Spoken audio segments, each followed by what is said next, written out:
이번에 오신 사와키 바이어님을 잠 못 써야 합니다. 과장님, 걱긴 마세요. 제가 잘 챙기겠습니다. 그런데 부장님, 사와키 상이 젊은 여자를 좋아한다고 그러던데요. 글쎄, 그러면 이걸 어쩌지? 사와키상? 아무래도 젊은 게 좋지요? 오늘은 말이야, 어쩐지 저기 나이 든 여자가 더 좋은데. 역시 나이 든 여자가 실속이 있단 말이야. 사와키상? 만족스러웠다니 다행이에요. 오늘도 아내는 접대 중이란 말과 함께 11시가 다 되도록 연락이 없었다. 도대체 그놈의 회사는 어찌 된 게 한 달에 5일은 각종 접대란 명목으로 아내를 부려먹는지. 정말 이상한 회사다. 남자 직원이 아닌 여자 직원, 그것도 결혼해서 애까지 하나 있는. 유부녀를 거래처 접대에 보내는 회사라니 미치겠다.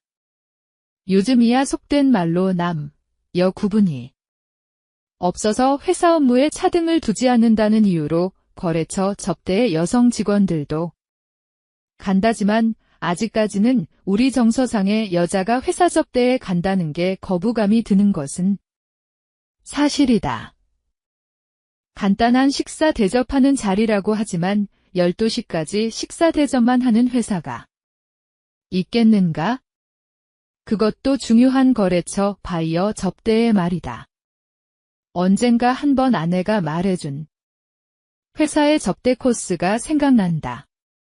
저녁 5시에 고급 식당에서 거래처 회사원들과 접대 부장과 남자 사원 2명과 아내와 여사원 1명이 저녁 식사를 한 다음에 2차로 고급 라이브 카페나 호프집에서 술과 함께 대화를 나눈다고 한다. 대화가 끝나고 9시나 10시쯤 되면 그때부터가 본격적인 접대의 시작이었다.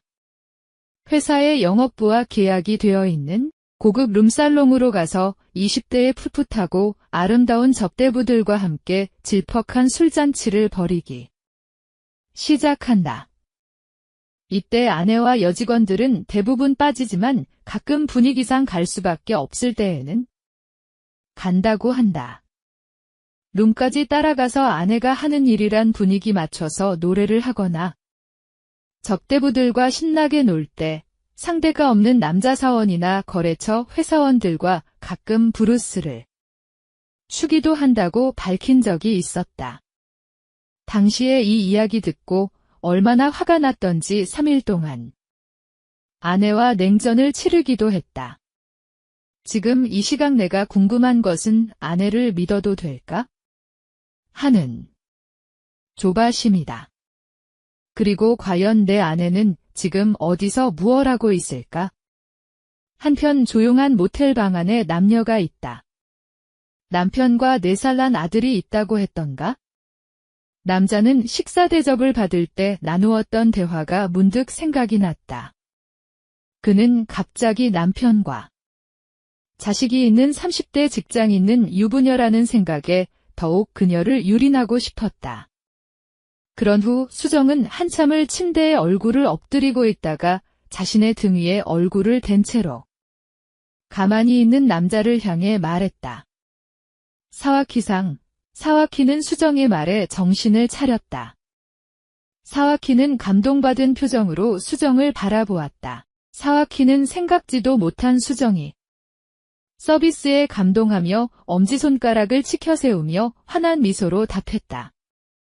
일본의 젊은 년들은 절대로 해주지 않는 것을 한국의 그것도 33세의 아름다운 유부녀가 55세인 자신을 위해 이런 것까지 해주다니 역시 한국은 비즈니스 접대의 천국이었다. 요시모토 전무의 말이 맞았다. 그 회사에서 좋은 물건을 싸게 왕창 구입하면 절대로 후회 없는 접대를 받을 거라고 넌지시 말했었다. 그것도 전문 접대녀가 아닌 회사에서 따로 여직원을 보내서 해준다고 했었는데 사실이었다. 일본에서는 절대로 비교할 수 없는 접대 문화였다. 영업 특수업무팀의 과장님이 그를 잘 접대하라면서 호텔에 같이 투숙시켰을 때에도 그녀는 전혀 망설이지 않았다. 한두 번 해본 것도 아니기 때문이다. 회사에서 그녀에게 다시 복직할 의향이 있느냐는 의사를 물었을 때에 그녀는 어떤 일을 하게 될지 잘 알고 있었다.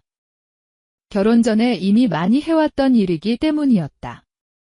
결혼 전 대학 다닐 때 호기심에 친구랑 같이 다니게 된 룸살롱에서 이 회사의 전무 눈에 띄어서 졸업 후에 취직이 되었다.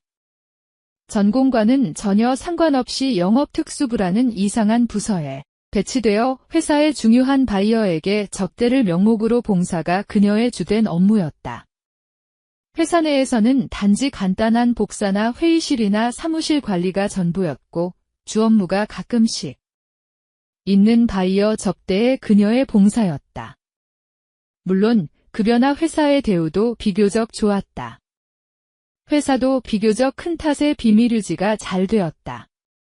극소수의 이사금만이 알고 있었고 절대로 외부에 발설되는 경우가 없었다. 하긴 이런 큰 회사가 여직원에게 접대를 명목으로 이런 짓을 시킨다면 틀림없이 난리가 날 것이다. 사실 오늘 그녀는 접대 계획이 없었다. 55살의 일본인이라는 사실에 그녀보다 한참 젊은 정현주라는 2년차 여직원이 접대할 계획이었다. 그 나이대의 일본인 바이어는 대부분이 어리고 젊은 여성을 좋아하는 탓이었다. 그러나 일이 꼬인 게 2차에서 그녀가 이미 결혼했고 아이까지 있다는 사실에 갑자기 그 일본인은 그녀에게 많은 관심을 보였다. 눈치 빠른 부장은 재빨리 연주를 보내고 그녀에게 접대하라는 메시지를 던졌다.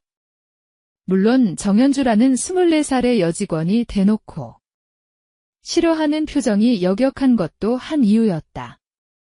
그녀는 지난번에 아주 변태 같은 일본 바이어를 만나 기겁했던 적이 있었기 때문이었다. 하긴 누가 55살의 누런 이빨을 가진 전박이 일본인을 좋아하겠는가? 수정은 비교적 많은 경험이 있는 탓에 이연주 대신에 결국 이 일본인을 접대하게 된 것이다.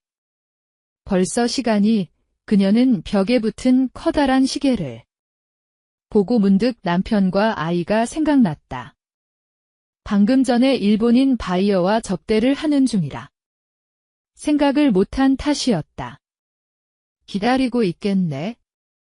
전화라도 할까? 수정은 고민되기 시작했다. 지금 이 시간에 전화를 하면 또 버럭 화부터 낼 남편의 모습이 눈에 선했다. 남편은 그녀가 회사에서 일한 지 4년 만에 회사 직원의 소개로 만났다. 평소 친하게 지내던 다른 부서 사원이 자신의 단정하게 꾸민 모습만을 보고서 남편을 소개해준 것이었다. 비교적 착하고 건실한 직업을 가지고 있어서 그녀는 이참에 시집이나 잘 가자라는 생각도 없이 결혼한 것이 벌써 4년이 흘렀다. 올 초에 회사에 다시 복직을 했을 때 그녀는 처음에는 남편과 아이에게 미안했지만 이미 결혼 전 많은 남자를 경험한 탓에 죄책감은 그리 크지 않았다. 비록 위장이지만 당당하게 큰 회사의 대리직함을 가진 직장인이었고 돈도 비교적 많이 벌기 때문이었다. 깜빡 잠든 나의 눈에 아내의 얼굴이 보였다. 아이와 함께 거실에서 TV 보며 누워있다가 잠이 든 모양이다. 문득 생각이 나서 벽에 있는 시계를 보니 11시 15분이었다. 15분간 나도 모르게 잠이 든 모양이다. 방에서 자야지 뭐 한다고 거실에서 자고. 난리야. 대영아 일어나. 나와 마찬가지로 깜빡 잠이 들었던 4살박이 아들 대영이를 깨우는 아내를 보았다. 아내는 아침에 출근한 정장 치마 차림 그대로였다. 접대한다고 오늘 늦는다며? 2차 갔다가 바이어가 피곤하다고 해서 금방 끝났어. 3차가 기본이라며 저번처럼 룸에 안 갔어. 조금은 집요한 내 물음에 아내는 아무것도 아니라는 듯이 대꾸했다. 과장님은 가려고 했는데 바이어가 싫다고 하는 바람에 그냥 숙소까지 데려다주고 끝났어. 나머지는 남자끼리 다시 뭉쳐서 간다고 하던데 여자인 정현주랑 나랑 빠져나왔어.